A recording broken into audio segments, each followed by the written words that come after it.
The congressional hearing had barely begun when Representative Jasmine Crockett requested additional time to present supplemental findings.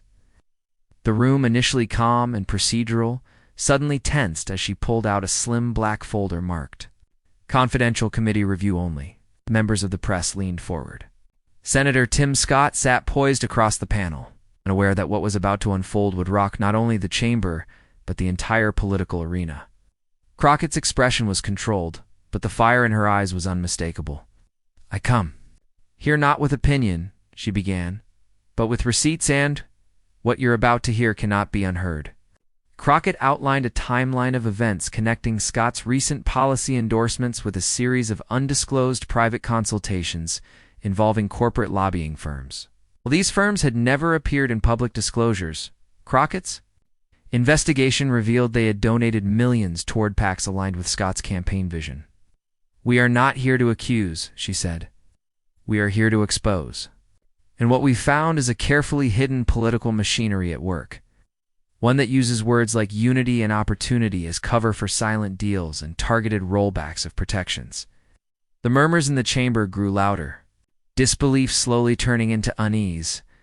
Tim Scott adjusted his microphone and said coolly, "I've followed every rule, every requirement. If you have real proof, present it. If not, I suggest we stay focused on facts."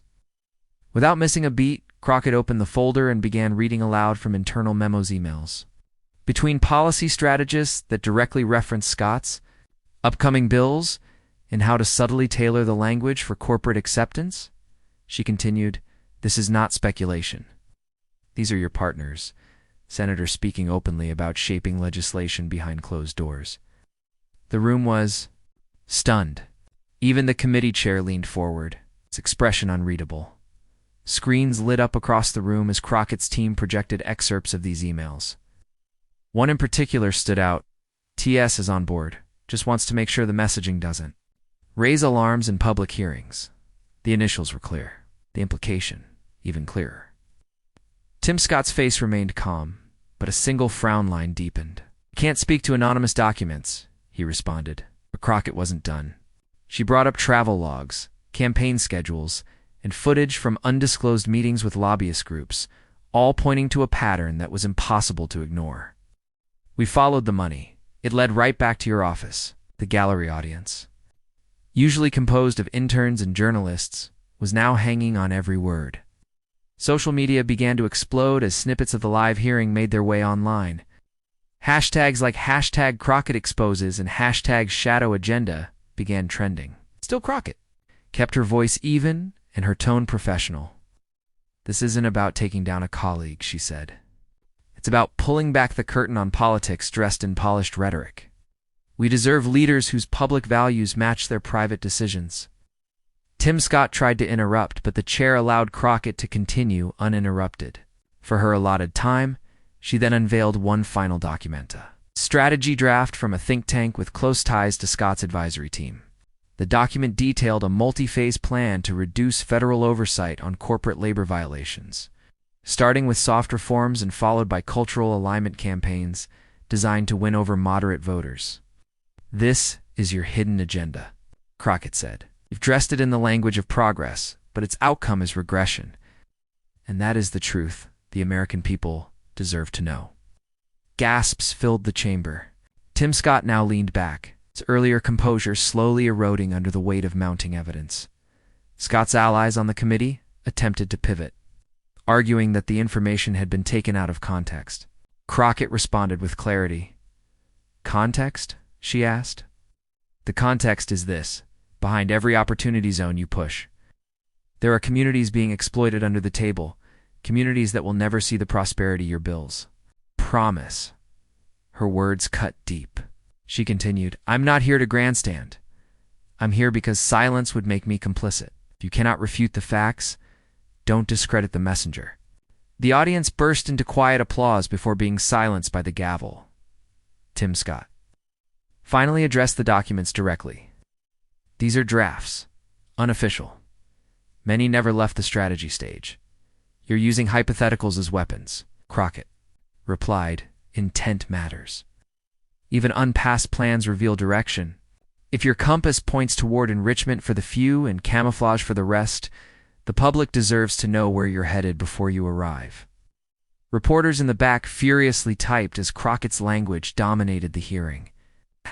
Presentation was relentless, methodical, sourced, and delivered with the poise of someone who had prepared for every counter-argument.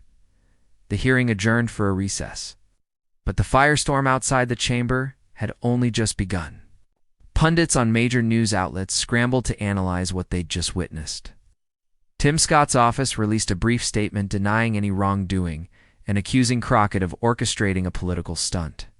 But online sentiment leaned heavily in her favor. We watched her dismantle a double standard in real time. One viral tweet read, "She didn't just question the system, she outsmarted it." Even members of the opposing party were quoted anonymously, acknowledging the power of the moment. Returning from recess, the committee chair announced a formal request for an ethics review into the lobbying connections Crockett had outlined. Tim Scott appeared visibly shaken, but remained defiant. "I stand by my record," he repeated, but Crockett didn't respond directly. Instead, she submitted all supporting materials into the record, closing her remarks with, "This isn't about party. It's about principle. If the public can't trust its leaders to serve transparently, then democracy becomes theater. I'm here to end the show." Silence followed. Not a single rebuttal came, as the room fell into solemn recognition of the moment's gravity. The hearing ended, but the reverberations continued. That evening, clips from Crockett's presentation aired on every major news network. Analysts called it one of the most meticulously executed exposures in recent congressional memory. Young voters in particular responded with a surge of admiration, praising her courage and clarity. Political commentators dubbed her the truth technician, unafraid to speak with both boldness and evidence. Meanwhile, Tim Scott canceled his next media appearance, retreating from the spotlight as his office scrambled for a new strategy. Back in her district, Crockett held a press conference where she was asked why she went so hard on a fellow black legislator. Her answer was simple: accountability doesn't have color. Integrity doesn't care about optics. We all represent something bigger than ourselves, and that means we can't excuse deception just because it's wearing a familiar face. Her remarks were met with resounding applause. In a time when calling out hypocrisy was often weaponized, Crockett had drawn a clean, compromising line between leadership and betrayal. Tim Scott's donors began to distance themselves. A few lobbyist groups denied the connections outright.